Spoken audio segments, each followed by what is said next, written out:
تو میں یہ دیکھتا ہوں کہ وہ جو رشیا کے پہاڑ ہیں وہ برف پگھلنے کی بجائے، پہلے برف کا پگھلا ہوا نظارہ تھا نا، وہ چھوٹے پیمانے پر تھا، اب سارے پہاڑ بھربھرے ہو جاتے ہیں اور چوٹیوں سے ڈھلکنے لگتے ہیں، wave after wave after wave, جس طرح لہریں چلتی ہیں اس طرح پہاڑ اتر رہے ہیں نیچے، جیسے کسی نرم چیز کے ڈھیر کو زیادہ اونچا کر دیا جائے تو خود بخود ڈھلکنے لگتا ہے، اور وہ ایک سمت میں آ رہے ہیں، اور میں دور سے دیکھتا ہوں نظارہ تو ساری دنیا بھاگی جا رہی ہے، اس قدر پینک ہے، قیامت آئی پڑی ہے، اور دیکھتا اس سمت میں ہوں جس طرف یورپ کا باقی حصہ ہے، اور لوگ چھوڑ چھوڑ کے دوڑ رہے ہیں، اور لگتا ہے کہ اب یہ جو بھرتے ہوئے پہاڑ ہیں یہ ہر چیز کو اپنی لپیٹ میں لے لیں گے۔ اب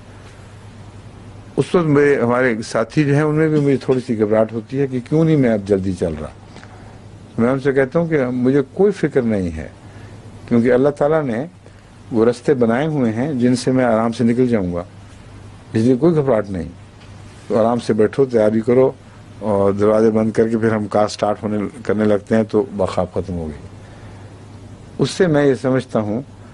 کہ وہ جو جنگ عظیم آئے گی آئندہ، اس میں کوئی دھماکہ رشیا کی طرف سے پہلے ہوگا، کوئی آغاز وہاں سے شروع ہوگا، اور پھر جس طرح پہاڑ بھرتے ہیں، مجھے بعد میں خیال آیا کہ یہ تو قرآن کریم نے جو یہ فرمایا ہے سورہ طٰہٰ میں، وَيَسْأَلُونَكَ عَنِ الْجِبَالِ قُلْ يَنْسِفُهَا رَبِّي نَسْفًا وَيَذَرُهَا قَاعًا صَفْصَفًا، تو یہ تو اس کی تعبیر ہے بالکل، اور وہ کھلا کھلا منظر ہے آئندہ قوموں کی ترقی اور ان کے تنزل کا،